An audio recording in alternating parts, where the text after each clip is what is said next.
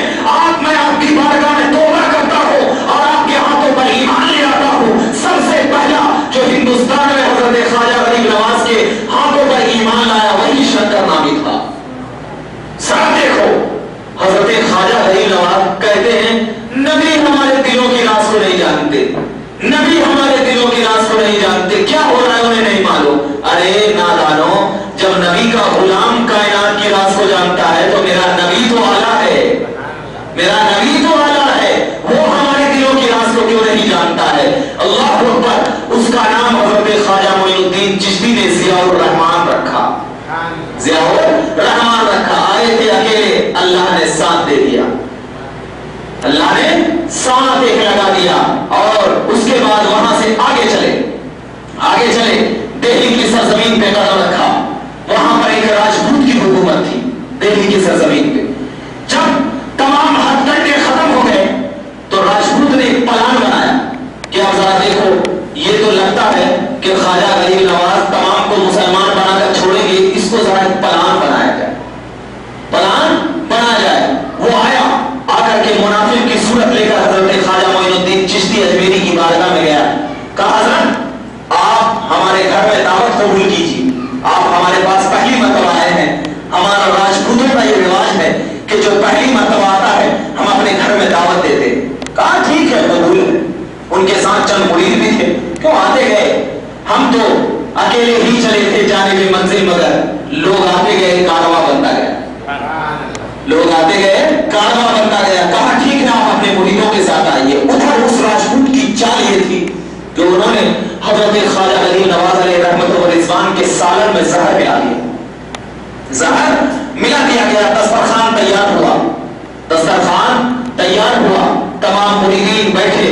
اس کے بعد حضرت خواجہ غریب نواز نے ایک پیپر منگایا، کاغذ منگایا، اور کاغذ میں کتابوں میں لکھا ہوا ہے کہ کاغذ پہ حضرت خواجہ غریب نواز نے لکھنا شروع کر دیا، لیکن پین سے نہیں، ہاتھوں سے۔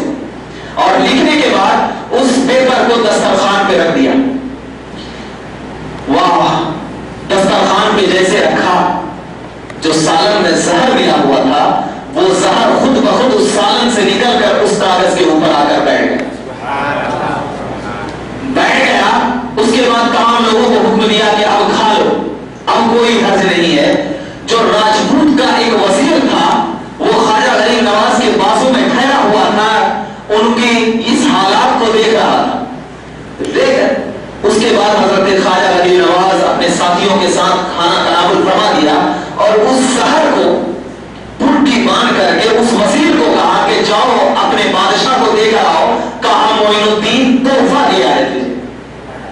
وہ گیا، وہ جیسے گیا بادشاہ خوش، کہا کیا خبر لائے ہو؟ اچھی خبر تو ہے نا کہ تمام لوگ تو مر گئے؟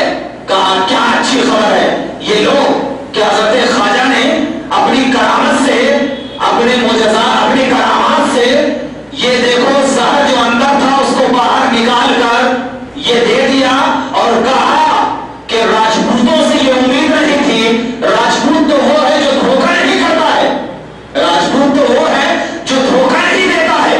تم نے تو گھر بٹھائے مہمان کو دھوکہ دیا ہے۔ اگر تمہارے اندر ذرا سا بھی شرم ہے تو تم چلو بھر پانی میں ڈوب کر مر جاؤ۔ یہ بات جب کہا وہ تلملا اٹھا۔ اس راجپوت کی ماں کھڑی ہوئی تھی اس کے پاس، کہا بیٹے تو نے تو ساری راجپوت برادری کا نام مٹی میں ملا دیا۔ کہا ایسا؟ اس کو اتنا شرم آیا کہ وہ زہر کھا کر کے اسی وقت مر گیا، اسی وقت مر گیا۔ اب ذرا دیکھنا یہاں پر خواجہ غریب نواز علیہ رحمت و رضوان نے کیا کیا؟ زہر سالن سے نکال کر پٹی میں ڈال دیا، ڈالا نا۔ اب ہم ایک حدیث بیان کرتے ہیں، نبی کریم صلی اللہ علیہ وسلم کو جب ایک یہودی عورت نے گوشت میں زہر ملایا تھا، گوشت میں، مسلم شریف کی حدیث پاک ہے، زہر ملایا تھا، تو کیا ہمارا عقیدہ یہ نہیں ہے کہ گوشت نے نبی سے کلام کیا ہوگا، بولا ہوگا یا رسول اللہ ایک عورت یہودی نے زہر ملایا ہے تو ابھی کیا کریں؟ کہا زہر ملانے دو، زہر کا اپنا کام کر دو، نبی کو اپنا کام کر دے۔ کیوں؟ اس لیے کہ جب خواجہ کو معلوم ہو سکتا ہے کہ سالن میں زہر ہے تو پھر نبی کو کیسے نہیں معلوم ہوگا کہ گوشت میں زہر ہے؟ یہ بھی تو چیز ہوتی ہے۔ اور ایک چیز بتا دو کہ کیا اتنا یہ چیز ہے کہ بیٹے کو معلوم ہو باپ کو نہ ہو؟ ارے تو اسی کی نسل سے نکلا ہے۔ آپ کو میں بتاؤں، ماں کے بارے میں باپ زیادہ جانتا ہے آپ کی یا آپ زیادہ جانتے؟ باپ ہی زیادہ جانتا ہوگا نا۔ تو اب ذرا بتاؤ، یہ تو نبی کے غلام ہیں، نبی کے غلام ہیں، اور اللہ نے طاقت عطا کیا ہے، اپنی سی طاقت نہیں آئی۔ تو جب نبی کو، نبی کے غلام کو اللہ وہ طاقت دے سکتا ہے کہ سالن سے زہر نکال سکے، تو یا رسول اللہ آپ کی عظمت پر تمام اہل ایمان قربان، آپ کو اللہ نے کیا طاقت نہیں دی ہوگی، کیا نہیں دیا ہوگا؟ اس سے اندازہ لگایا جا سکتا ہے۔ اس کے بعد جب یہ بھی فیل ہو گیا تو اب اجمیر کے پنڈتوں نے پلان بنایا کہ ان کو مارا جائے۔ کیا کیا جائے؟ اب ان کو مارا جائے کسی بھی طریقے سے۔ اجمیر کی دھرتی پہ حضرت خواجہ غریب نواز علیہ رحمت و رضوان اپنے مریدوں کے ساتھ نماز پڑھنے لگے۔ جب نماز ہو گئی، لوگ سنت و نوافل میں مصروف ہو گئے، ان کے چند مرید نماز پڑھ کر بیٹھ گئے۔ ادھر تمام پنڈت ہے، یہ پلان بنایا کہ اب ان کو مار دیا جائے۔ ترچھول، بھالا، جو بھی ہو اس وقت کے اوزار وہ لے کر آئے اور آ کر کے ٹھہر کر کہنے لگے کہ یہاں سے تم لوگ چلے جاؤ ورنہ تمہیں مار دیا جائے، مار دیا جائے گا۔ تو ان کے حضرت خواجہ معین الدین چشتی اجمیری علیہ رحمت و رضوان کے مریدوں نے کہا کہ ٹھیک ہے ہم چلے جائیں گے، لیکن ہمارے جو پیر ہیں کو نماز پڑھنے دو، جب وہ نماز سے فارغ ہو جائیں گے تو ان سے گفتگو کر لینا۔ کہا نہیں ہم ایک لمحہ بھی تم کو برداشت نہیں کر سکتے، کہا نہیں تم تو ظلم و زیادتی کرو، کہا تم کو جو سمجھنا ہے سمجھو۔ اتفاق سے حضرت خواجہ معین الدین چشتی اجمیری کے جو مرید تھے وہ نماز سے فارغ ہو گئے تھے، تو ان پنڈتوں نے اپنی جادوگری سے ایسا جادو کرنا شروع کر دیا کہ اب ان کے مرید مچھلی کی طرح تڑپنے لگے زمین پر گر کر۔ حضرت خواجہ معین الدین چشتی کے مچھلی کی طرح تڑپنے لگے، روایتوں میں آیا ہے کہ ایسے تڑپنے لگے جیسے کہ پانی سے مچھلی کو نکال دیا جاتا ہے تو کیسے تڑپتی ہے ویسے تڑپنے لگے۔ اللہ اکبر۔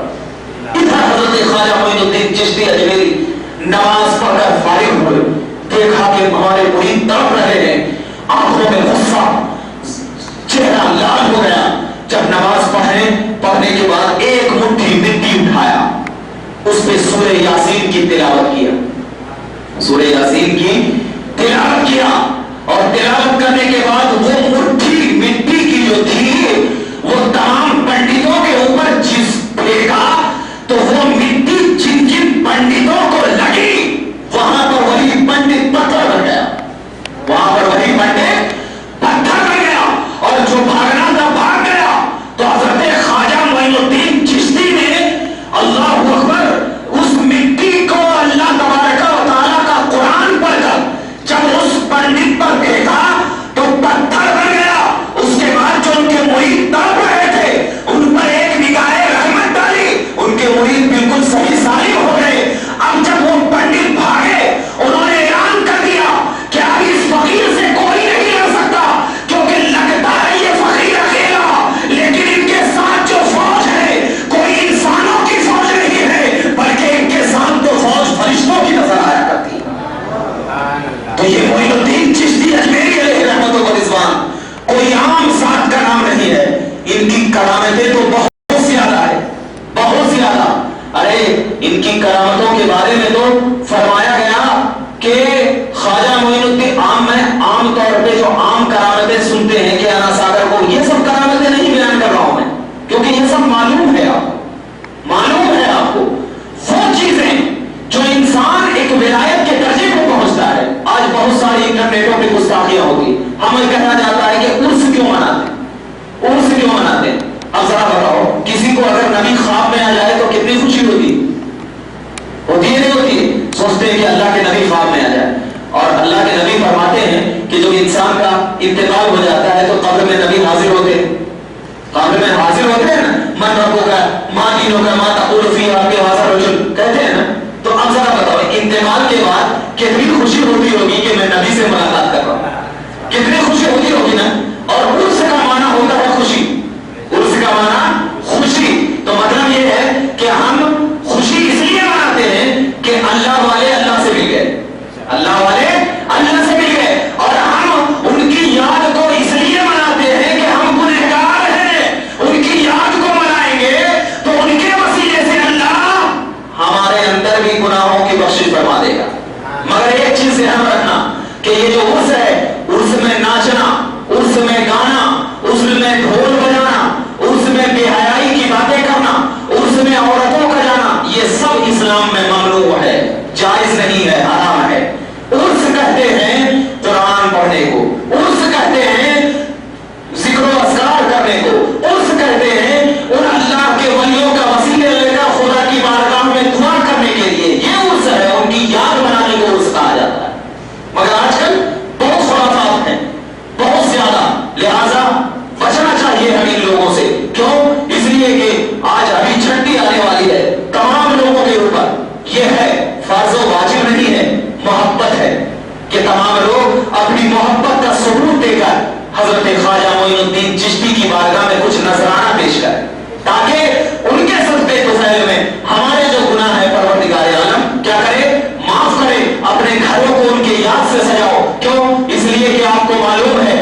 چل پاتے ہیں. اور ولی کو کوئی مال کی ضرورت نہیں، اس لیے کہ ولی جب کسی پتھر کو ٹھوکر مارتا ہے تو وہ ساری کائنات، وہ پتھر، وہ اللہ کے ولیوں کے قدموں میں مالو سر سے زیادہ قیمتی ہو جایا کرتی ہے. کیونکہ اللہ کے ولی وہ ہوتے ہیں کہ حضرت شمس تبریز کی بارگاہ میں ایک شخص آیا، کہا اے شمس تبریز، آپ کی ولایت پوری کائنات میں عام ہے، آپ اللہ کے ولی ہیں، لیکن میں دیکھتا کیا ہوں کہ آپ پھٹے ہوئے کپڑے پہنتے ہیں، آپ کے جسم پر تہبند لگے ہوئے ہیں، لیکن اس میں تہبند لگا ہے، آپ کے کھانے میں سوکھی روٹی ہے، آپ اگر چاہیں تو آپ کو جو اللہ جو چاہے عطا کر دے. کہا نہیں نہیں، میں جسم کے لیے نہیں کھاتا ہوں، میں تو روح کے لیے کھاتا ہوں، اور روح تو وہ ہے کہ کھانوں سے طاقتور نہیں بنتی ہے، جسم سے طاقتور نہیں بنتی ہے. اگر روح کو طاقت دینا ہے تو قرآن کہتا ہے الا بذکر اللہ تطمئن القلوب، اللہ کے ذکر میں دلوں کا چین ہے. اور سنو، تم میری ظاہری حالت پر مت دیکھو، چلو اس کا ہاتھ پکڑتے ہیں. ہاتھ پکڑنے کے بعد ایک کہتے ہیں اے دریا، میں جب تک آتا تھا تجھ سے مچھلی پکڑتا تھا، سورج میں ڈھونڈتا تھا، اسے کھاتا تھا، لیکن آج میں تجھے ٹھوکر مار رہا ہوں. اور وہ شخص کہتا ہے کہ حضرت شمس تبریز نے اس دریا پہ ٹھوکر مارا. وہ شخص کہتا ہے میں نے نگاہوں سے دیکھا کہ جیسے ہی ٹھوکر مارا وہ پورا دریا ہیرا اور جواہرات کا بن گیا. کہا دیکھ، یہ میرا باطنی، یہ میرا باطنی ہے، مگر میں نے اس کو دنیا کے لیے نہیں کمایا، آخرت کے لیے کمایا. سنو مسلمان، دنیا کے لیے تو سب کچھ کماتے ہیں، مگر اپنی زندگی کو ایک اللہ کے ولی کے مقدس بارگاہ میں قربان کرو.